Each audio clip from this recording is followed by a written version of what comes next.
Hi to everybody online as well. I know we've got people from interstate, we've got some Queenslanders watching, got some people in New Zealand, and it's just wonderful to have this opportunity to speak with you tonight.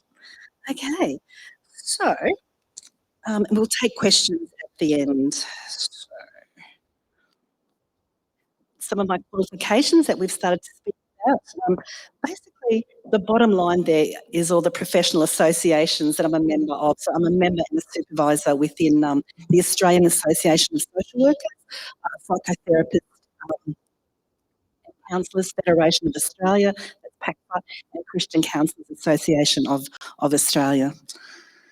If you'd like to talk to me about the material I present tonight, you're welcome to come up at the end of the session, or yes, very much you're welcome to send me an email or give me a call. Does everybody have a handout? Could you put your hand up if you don't have a handout? You don't have a handout. Are there any spare handouts? Yeah, just over here for this person, and over here as well. Yeah, they're on their way. Great. Okay, so for those people watching online, you're welcome to make comments or put questions in because you won't be able to speak with me after the session. But a quote that I find amusing, no end, is this: opinions are like armpits. Everyone has them, and some of them can really stink. So when it comes to couples relationships, there's a whole heap of opinions out in society, and some of these opinions are accurate and some of them are urban myths. So if you're online, you're welcome to just to type in what are some of the best and worst bits of relationship advice that you've received, and what are some urban myths about couple relationships that you've heard. So I'd like to introduce you to Mr. Clueless and Profoundly Ignorant. Well, this is how he described himself. This is not me describing him. So once upon a time in the 1930s, there was a Jewish rabbi and his wife living in Vienna in Austria, and they fled Austria as the storm clouds of Nazi were gathering on the horizons in Europe. And they fled to the Dominican Republic, which is a little country apparently in the Caribbean, and they were blessed with a bouncing baby boy called John. And this baby boy called John turned out to be quite intellectually and academically gifted. He went on to obtain a Master's of Mathematics, a Master's of Psychology, a PhD in Psychology. And he went on to become the professor at the University of Washington in Seattle. So he was a really smart guy, but when it came to couple relationships, not quite so smart. So he'd had divorce number 1, divorce number 2. He waited 6 years before deciding to throw his hat in the ring and try for a partner again. And he thought, this time I'm going to take a mathematical approach. So it's all a numbers game. So he went on 60 dates. So what he did was or there might have been more dates, but 60 people. So he answered 60 ads in the personal column. So clearly this was in an era for online dating, but none of those worked out. And then just by chance, he was in a coffee shop one day and this woman walked in and their eyes met, and 36 years later, at least, that's how long they've been married. That's when he met his wife, Julie, and I'll talk about her in a moment.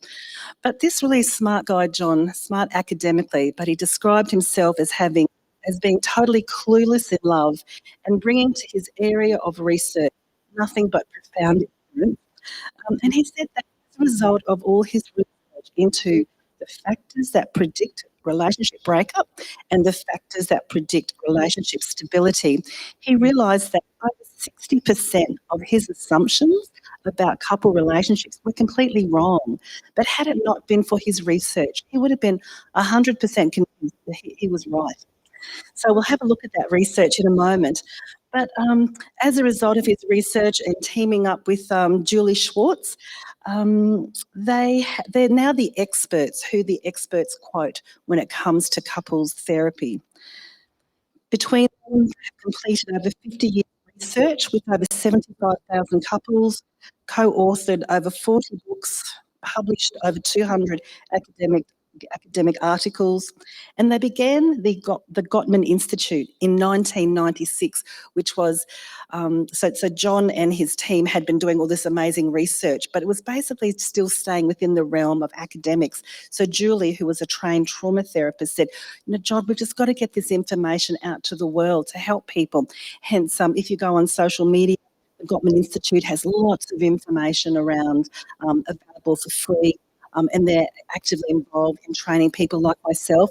And your very own Chris Graves here has also been doing training with them. So they're a really amazing organisation. And I'm going to be mainly, I guess, quoting statistics about heterosexual relationships. I just want to say at the beginning that what they found, so their research, I guess, is still limited, but it's emerging with same-sex couples, is that basically whether you're heterosexual, whether you're in a gay relationship, you experience and face many similar challenges. So how did they do their research? Oops, there they are, John and Julie. Actually, this is some of the urban myths that they have debunked. That if I tell my partner everything I don't like about them, they will really appreciate me and want to hear more of this helpful feedback. No, that's a myth. We run from people like that. We don't want to draw close to them. Also, another myth is that loud and very heated exchanges of opinion are signs of true love.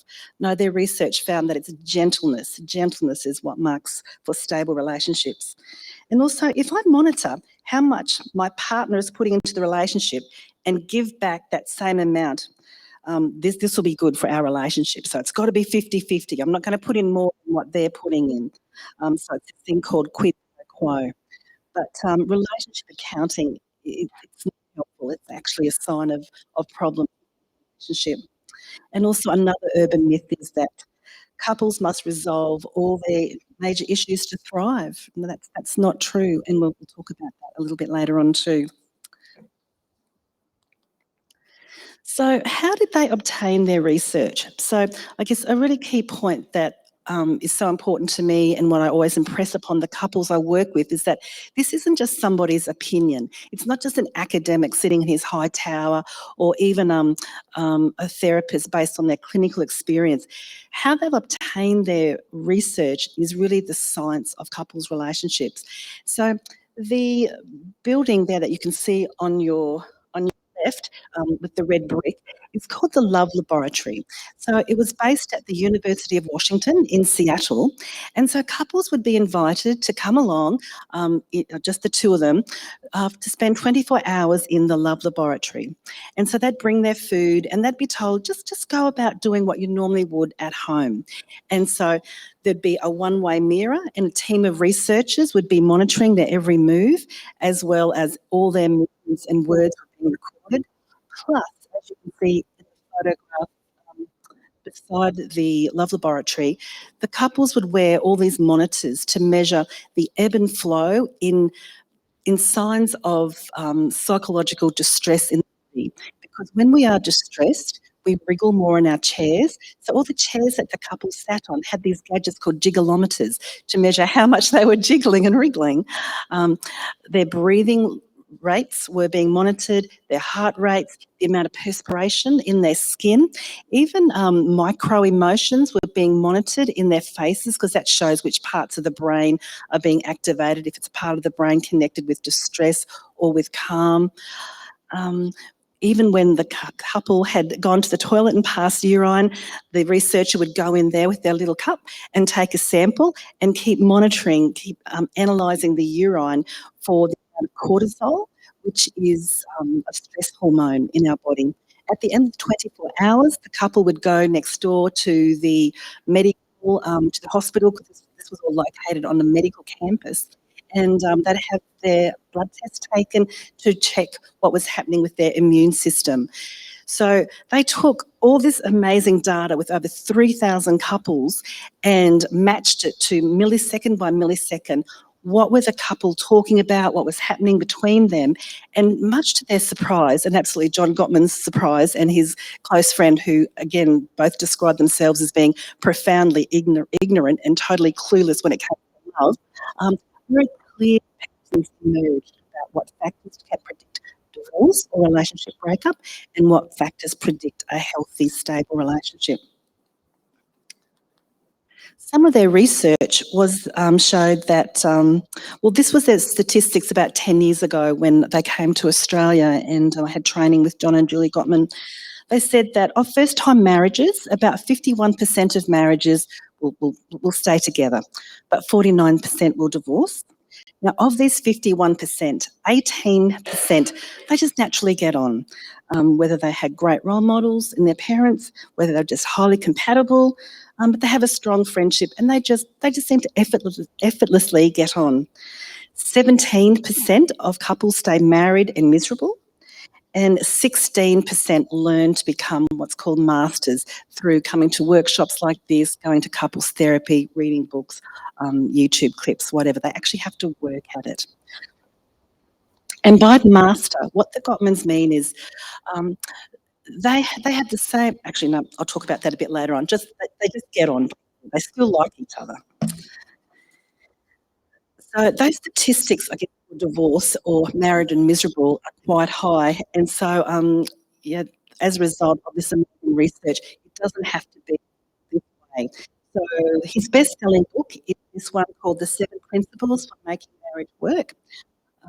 It was first published in 1999. This is one of the first editions of it.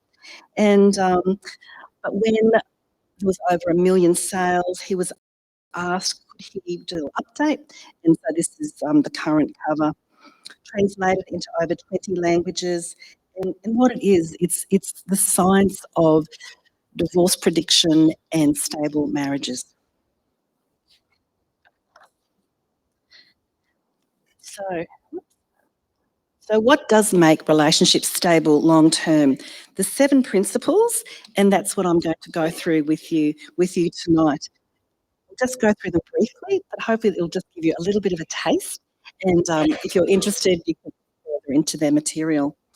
The bottom three levels are all to do with friendship, and the next three levels are to do with conflict management, and the final level, called create shared meaning, is about setting goals and what's our purpose, what's our meaning, what's the point of our marriage, what are we aiming for in life. So principle one is called love map. This is a detailed familiarity of your partner's inner world. So without such a love map, you can't really know your spouse. If you don't really know what their hopes and joys and dreams and sorrows and deepest yearnings are, if you don't know that, you can't really love them. So it's really important that we know who our partner is and that our love map is updated and current. So how do we obtain such a love map? It's through asking open-ended questions. So often in the couples, we can get into a rut, and instead of asking very profound open-ended questions, the questions are more like, did you call the plumber? Have you bought the worm tablets for the cat? So it's normally, that's unfortunately how marriage and long-term relationships can deteriorate too. But it's great to be asking one another questions such as this, like, what is one of your favourite musical groups, composers or instruments? What is one of your favourite places to holiday? Or what toys did you play with as a child? So on the slide here, there is an icon with the two hearts. And what that is, that's a app that you can download for free. It's called Card Decks, as in a deck of cards, through the Gottman Institute. And you can click into that and there's a heap of resources. And one of the resources is love map questions. So my husband and I, we've been married 32 years. And when we had our anniversary recently, we were sitting there having dinner and we thought, well, let's go through some of these questions. And so I guess we've been dating 34 years. And I never knew my husband played with toy soldiers when he was growing up. I just didn't know that about him. But it was through looking at these kinds of open-ended questions that we got to know some more things about one another. Because unfortunately, the nature of marriage is that we just stop talking. We just stop talking and we take one another for granted over time. So this diagram is talking about 5 levels of intimacy. And so each level of intimacy involves a greater level of vulnerability. But I believe that for marriages, relationships to be stable long term, we need all 5 levels of emotional intimacy. So the most basic level is just surface talk. So there's no risk greetings, small talks. Might be the kind of thing you talk to the checkout chick or the checkout bloke about. But you would talk to your partner about this. Like you just might say, "Oh, hi, gee, it's a bit cloudy today, isn't it?" The next level of intimacy is sharing information. In fact, no judgments such as, I'm going early to work tomorrow.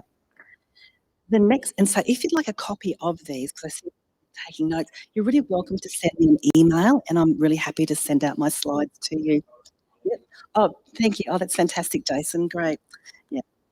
The next level, so of intimacy, which involves just a slightly greater risk of vulnerability, is sharing values, ideas, beliefs, sharing what you think. So, for example, if you're a Port Adelaide fan, you might just say to your spouse, I think it'd be better if Port played more home games. And maybe if you're married to a Crows fan, you might go, I don't think so. So it's just actually just giving opinions. So you're revealing a bit more about your heart. The next level is sharing experiences and feelings, things you're sad, glad, mad, afraid about.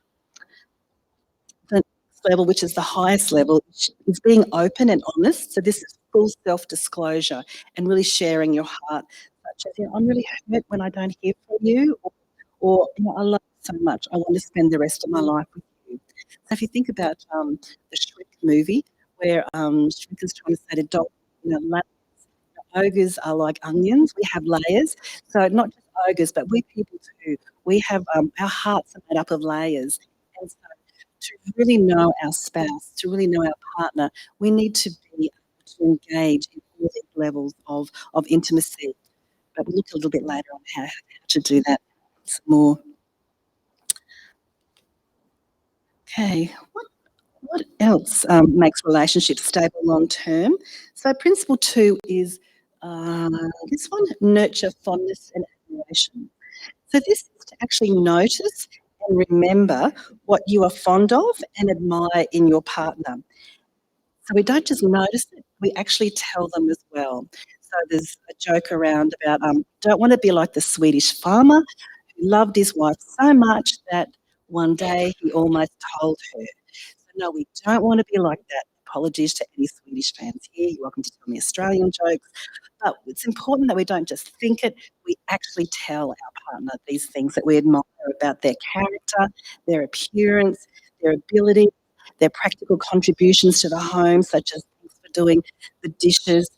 Um, when I was at couple counselling school, one of the questions that we learned was to ask your partner, what is one thing I can do this week to help you feel more loved? And so I came home and I asked my husband, and I thought he'd say, maybe more lasagna because that's his favourite food, or be nicer to my parents.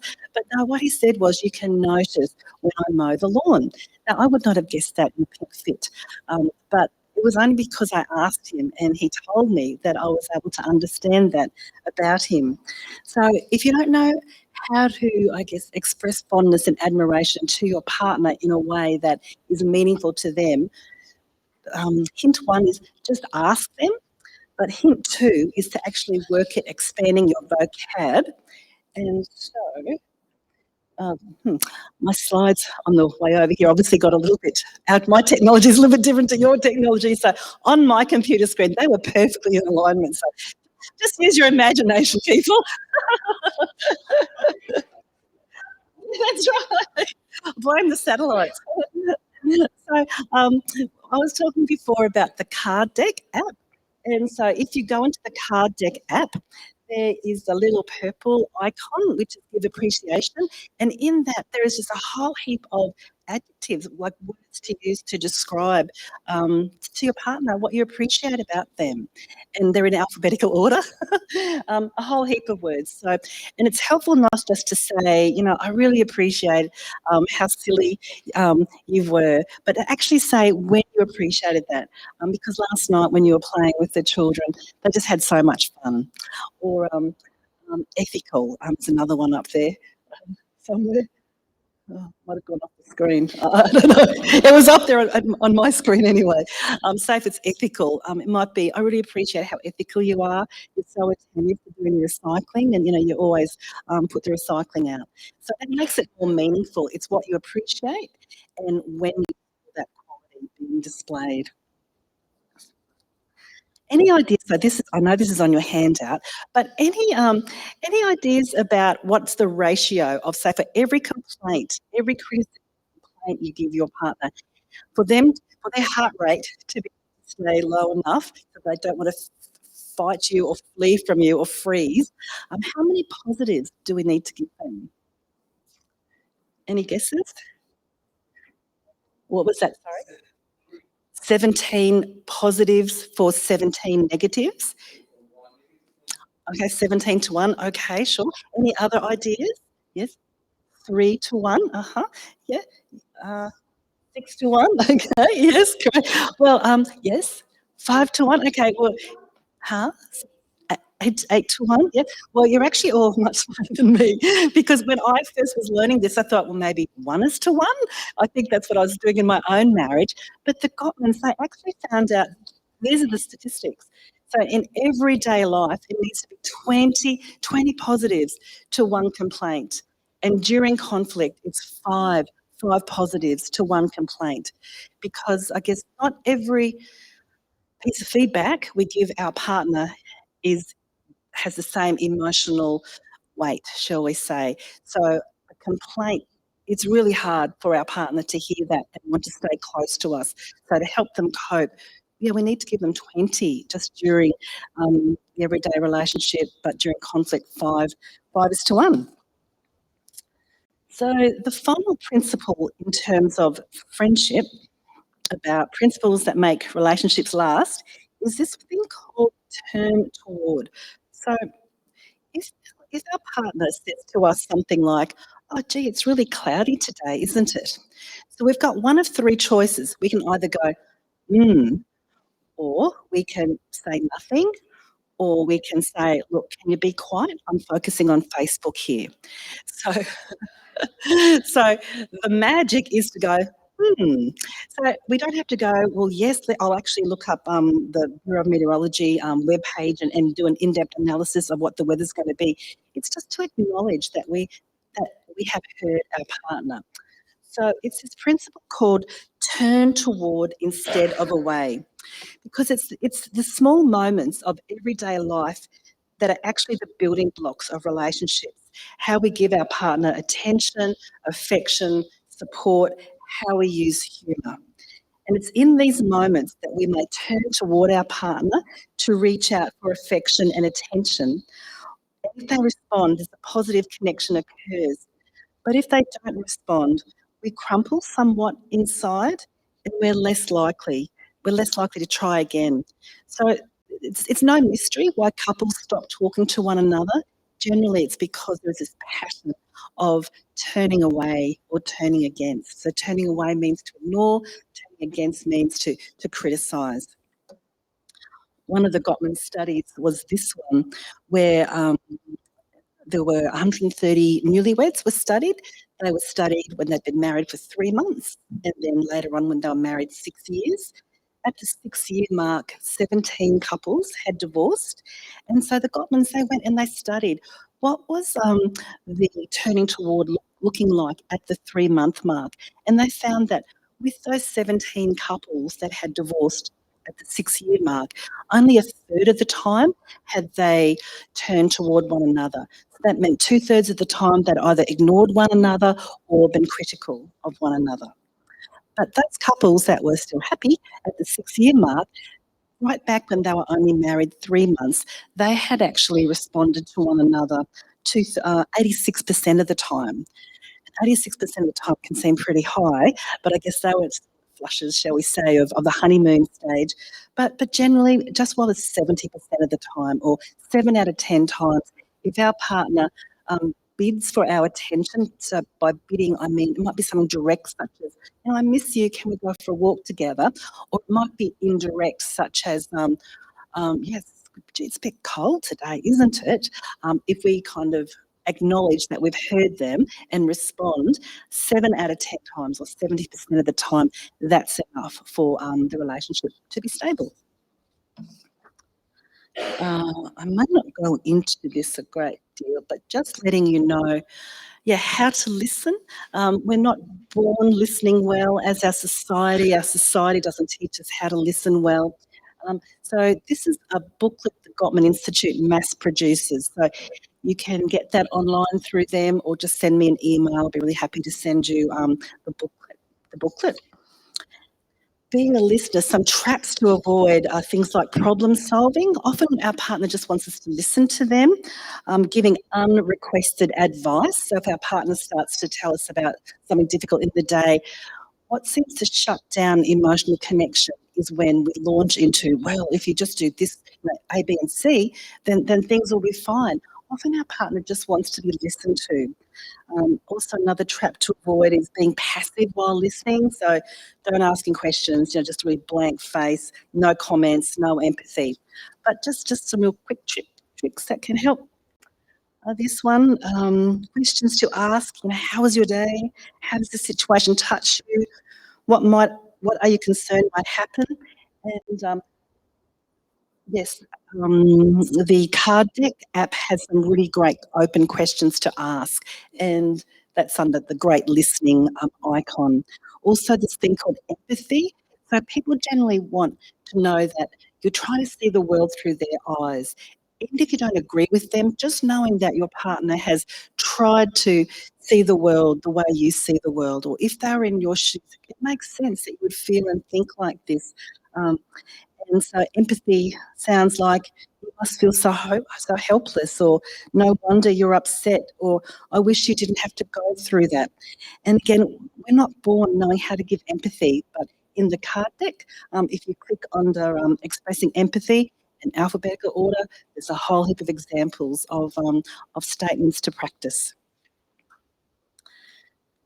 So that's we've looked at 3 key principles for how to build and how to maintain friendship, because out of all the aspects of what could make up a relationship, the Gottmans found it's friendship that keeps relationships stable. So it's not great sex, it's not lots of money, it's not genius kids, it's not supportive parents or in-laws, it's the quality of the friendship. That's what keeps the relationship stable long term. But over time, some of the differences which once attracted us can actually start to really grind our gears. And unless there are solid conflict management skills in place, the quality of that friendship really starts to erode over time. So here's a few conflict management principles from John Gottman's book. Let your partner influence you.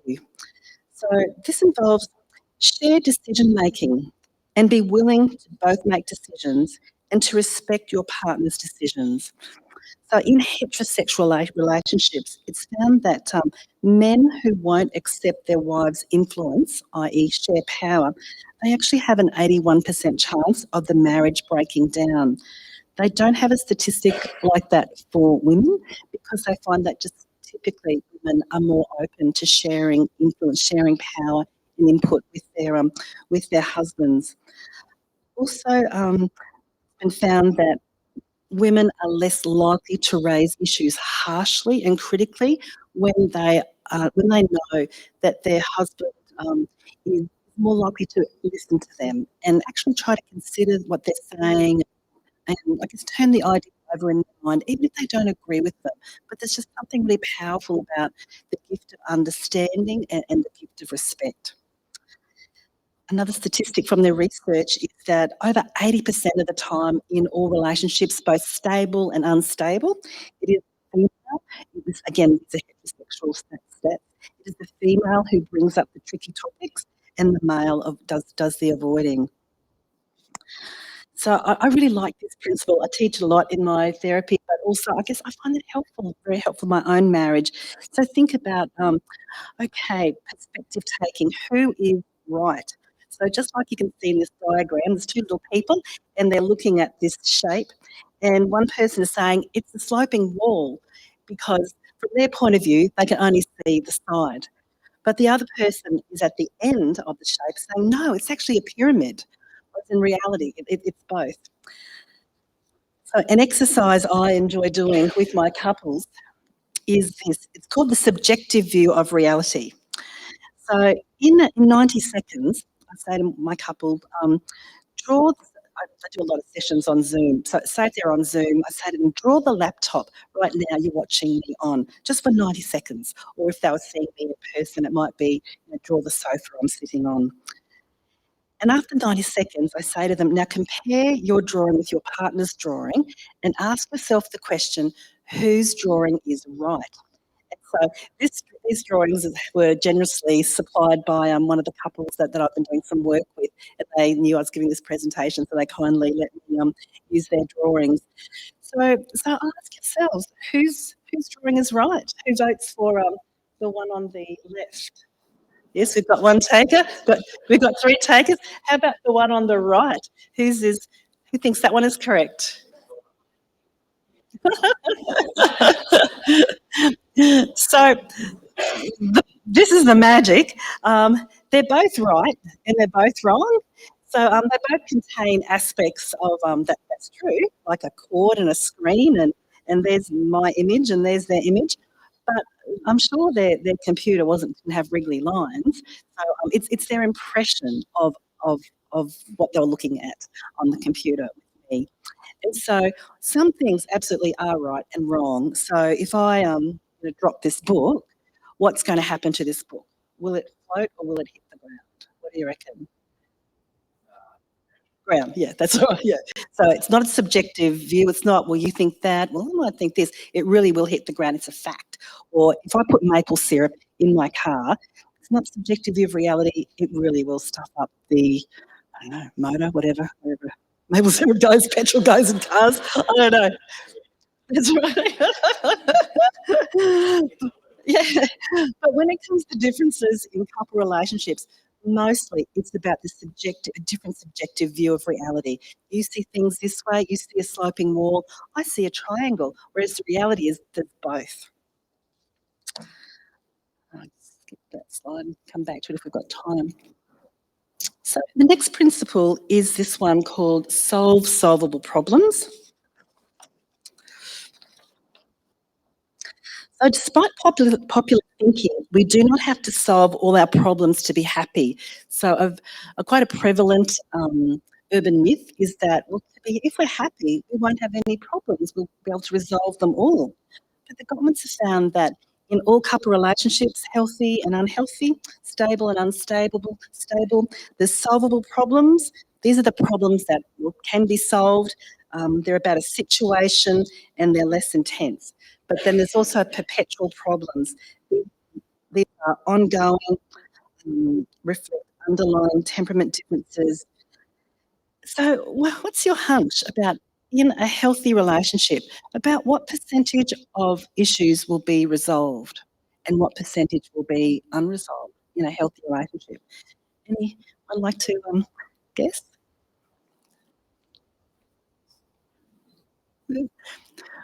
Well, they found that whether the relationship is stable or unstable, it's 69% of issues never get resolved.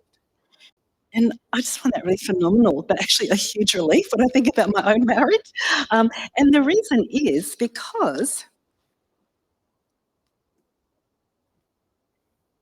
that in relationships, see, we often choose someone who's different to us, but then we might get married or we might move in together or be in a stable relationship.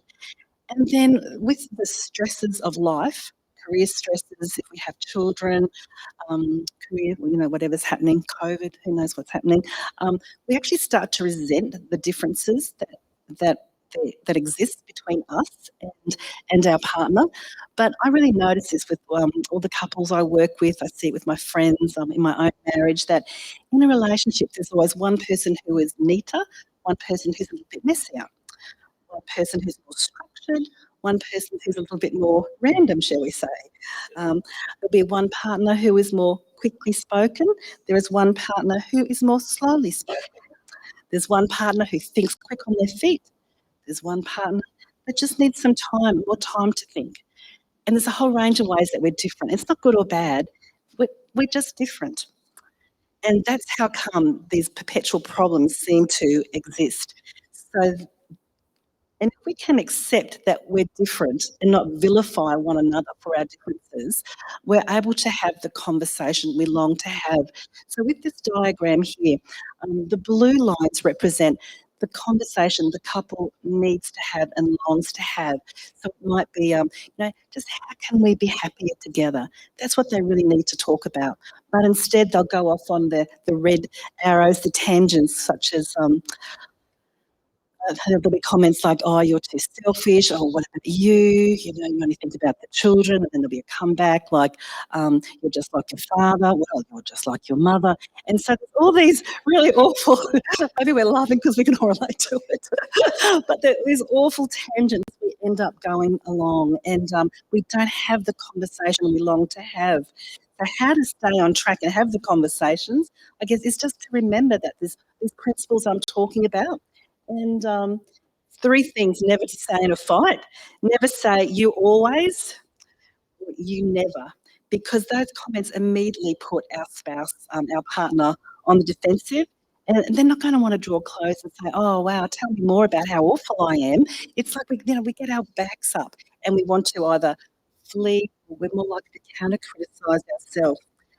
And also, something else to be careful of is anything that implies, I am superior. We just have this longing for our partner to talk to us like, I'm your equal. I have limitations, you have limitations, this thing called mutual respect.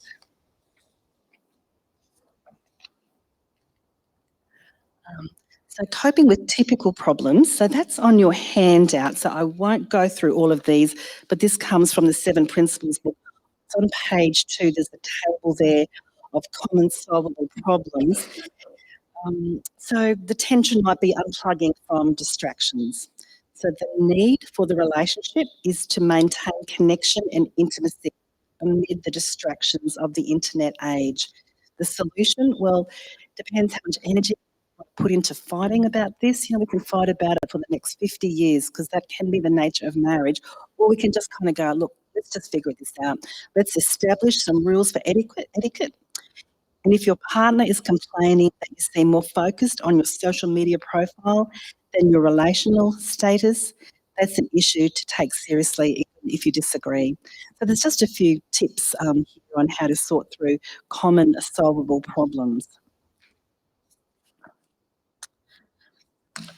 The second last principle, the final conflict management principle, is that of how to overcome gridlock.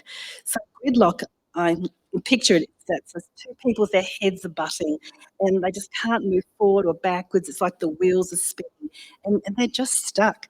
And how we know we're in gridlock is when there's these feelings of being rejected and hurt and frustrated, where we're actually vilifying each other. So sometimes I get phone calls from a couple saying, well, actually not the couple, it'll be the male. Often I get more calls from male partners actually than female partners, and they'll be saying, "Oh, I think she's a narcissist," or I think she's on the spectrum, or I think she's got BPD. So all these mental health labels, and it is true. These conditions are certainly part of our society, but often it can just be because the positions become so polarised. We're so used to just pointing out the differences in one another's position that we're kind of not looking at what we have in common. And there is just emotional disengagement, just chronic loneliness and isolation.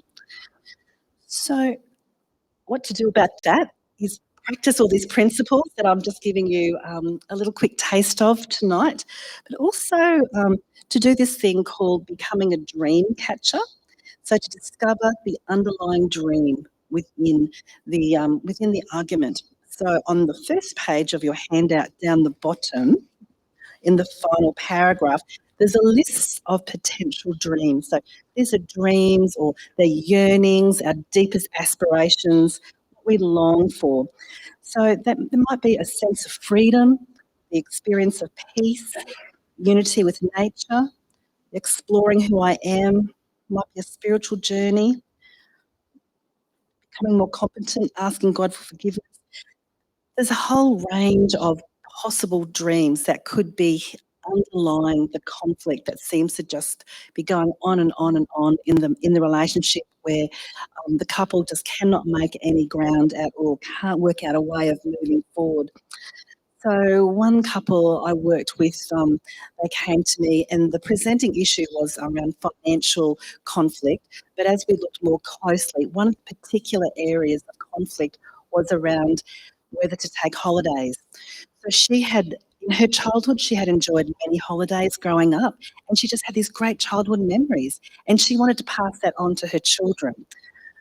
But her husband was really worried about their finances, was really worried because they had had some financial catastrophes that had hit them suddenly, drains leaking, pipes bursting, some significant health issues. And he was worried that, look, if we put some money aside for a holiday, we could fall behind on our mortgage and we'll be homeless. So but he wanted a holiday and he wanted the kids to have these beautiful memories of holidays. And she did not want the family to be homeless.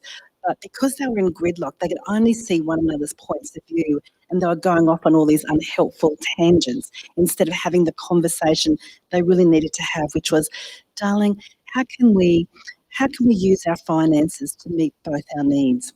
And so his dream underlying the conflict was around safety and peace, and her dream was around um, basically reliving her childhood and creating a wonderful childhood for her children. So it's something about being able to identify what's this really about that can just kind of build a deeper understanding and unlock some of the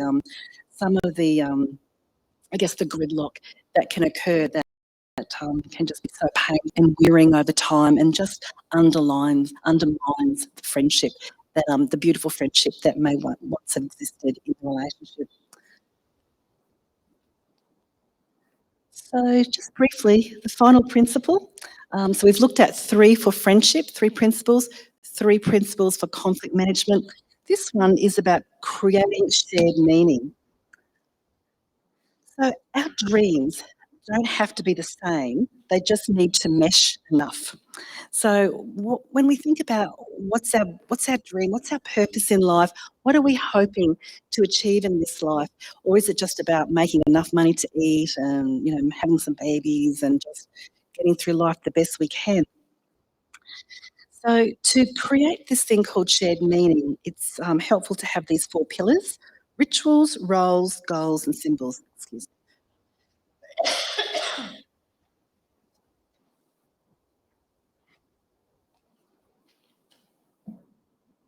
I had a bit of asthma during the past week, and excuse my beautiful cough there.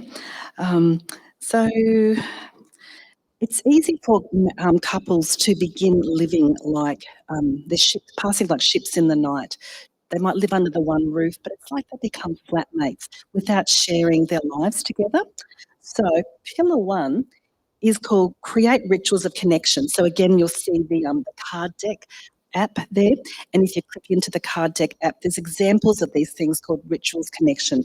So how to build dependable, intentional patterns of sharing life together so that we don't lead parallel lives. So it might be, how we do meal times. We turn the TV off, we turn Facebook off, and we look at each other and we eat our meal. It might be how we celebrate birthdays. How do we care for one another when we're sick? How do we initiate or decline lovemaking? How we build rest into our weekly schedule. So it's not like every week we've got to try and invent the wheel again, but it's more like this is how, as a couple, we organise our time to reflect our values and what's important to us. Pillar two is supporting each other's roles, noticing that um, a marriage, a relationship, there are children involved, there's a range of roles needed. So there's financial providing, but there's emotional nurturing, there's protecting. So do we back one another up? Do we notice the hard work that our partner puts into contributing financially to the family budget? Do we notice all the hard work each other is doing in terms of running the children to activities and caring for our children? Pillar three is, do our goals as a couple intersect or contradict? So how do we have goals that we're working together? So we don't have to be the same, but we don't want to be leading parallel lives with just nothing in common except maybe sharing the same roof. Pillar 4 is symbols. So these are physical representations of our shared lives. So it might be how we represent our relationship to the outside world. So if you're married, it might be a wedding ring. Some couples I've discovered have matching tattoos. It's, I guess, what will we say represents our relationship to the outside world? And then when people come to our home, when we look around our home, what represents who we are as a couple? Do we just have photographs of the dog or the cat, or photographs of the children, or just family photographs? Or do we actually have photographs of us as a couple? So how will we represent who we are to the outside world and to one another? So that is just a very quick overview of these 7 quite complex principles.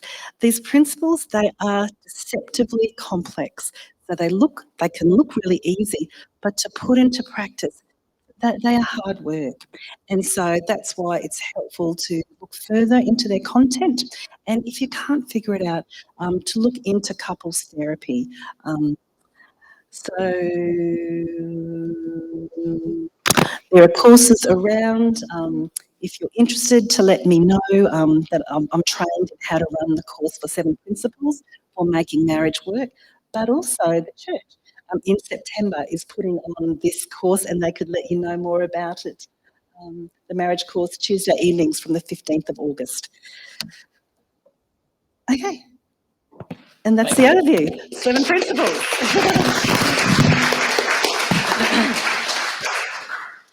Thanks very much, Robyn. That was fantastic.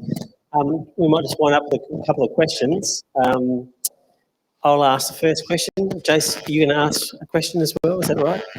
I do have some questions, yes. Just checking, can the online people hear us, as in Chris and myself?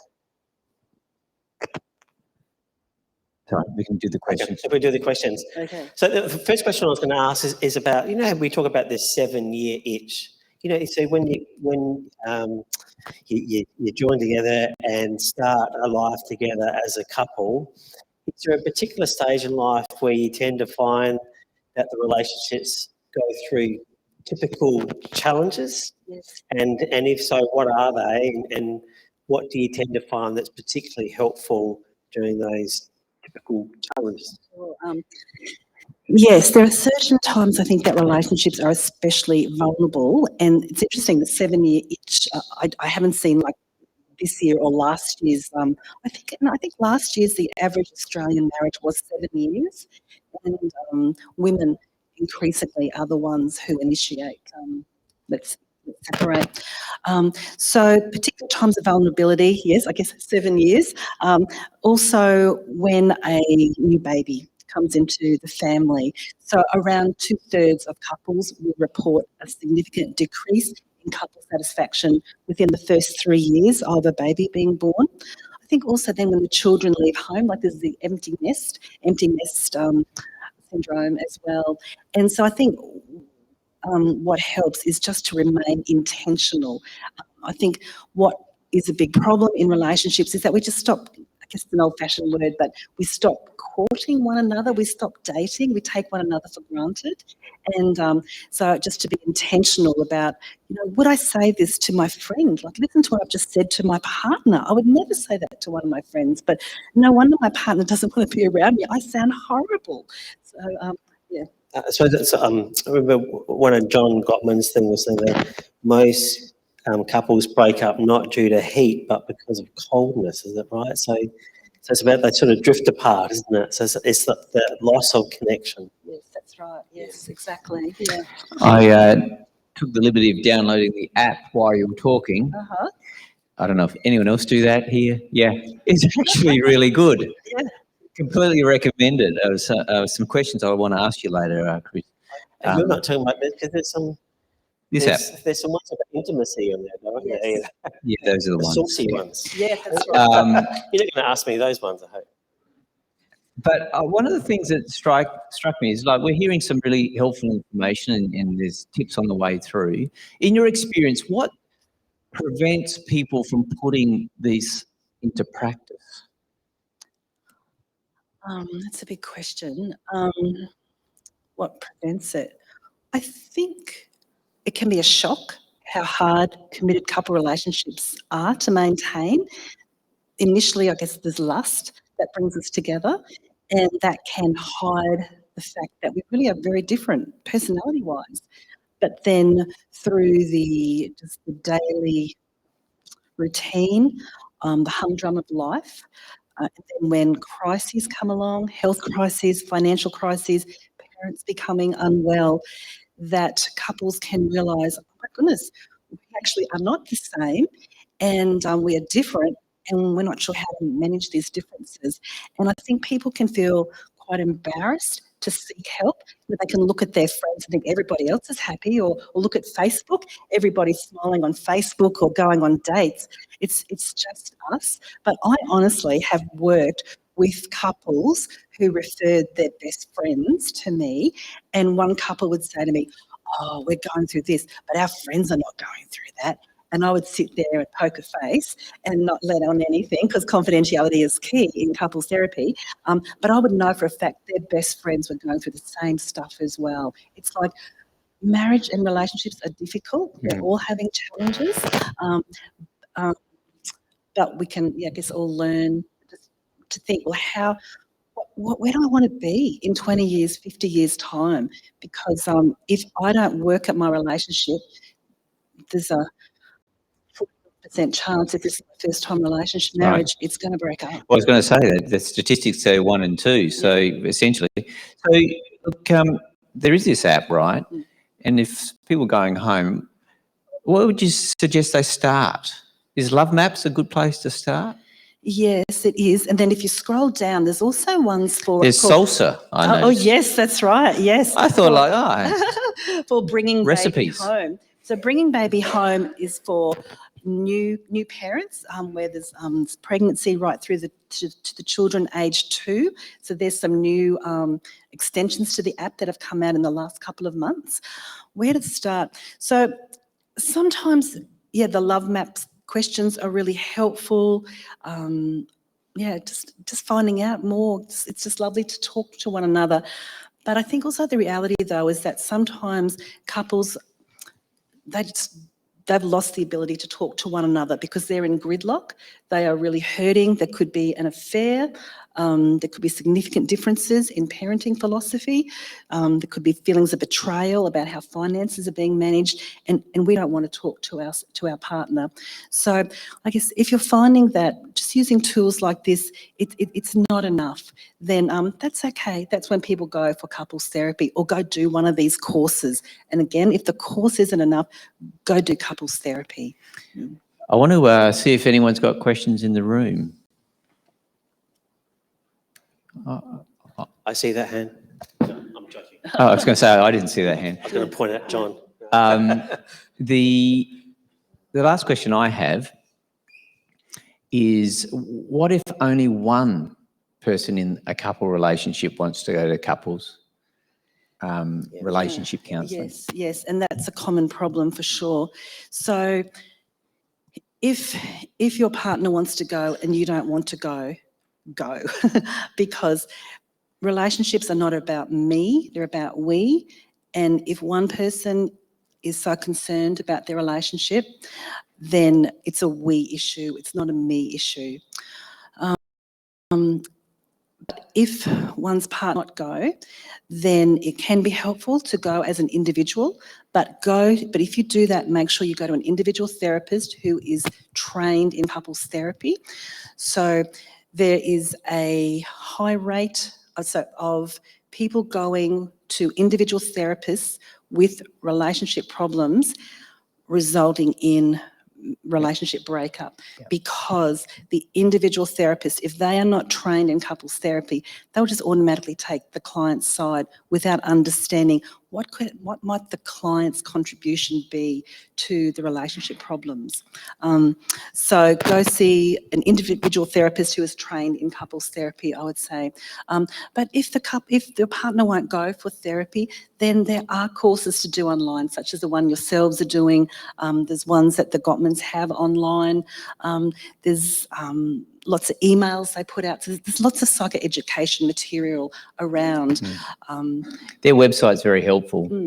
And I really appreciate your answer, because in my experience, there are actually often couples, only one person wants to kind of work on it. The other one might be done. Yes. So that's very helpful. I would like you to give a warm round of applause for, and thanks for Robyn's input tonight. I met Robyn for the first time tonight, and Robyn, you present very warmly, great rapport, and I can see why people would be quite comfortable with you. You're fantastic. What we like to do is also just to kind of finish a session like this with a short prayer of blessing for your relationships, so that you may enjoy life together. And I'll just pray that for you. Father, I pray for the folk that are listening now, and we have heard good things, encourage the relationships that we aspire to and hope to live in. And I would pray, God, that you would bless us, not just with hearing information, but putting that into practice and in experiencing the joy that comes and the release of life that comes when we live for one another and when we have a relationship that brings out the best in one another. So I would pray especially for any couple that might be going through a tough time now, that you give them courage and you give them hope, and that they'll be able to put these principles into practice. Pray this through Jesus Christ our Lord. Amen. Thanks for coming along tonight. Thanks for joining us online too. And I trust you found it useful. If you're here, you can talk to Robyn in person.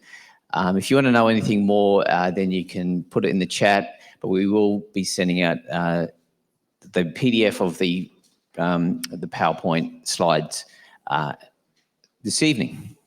Okay, thanks. Have a good night.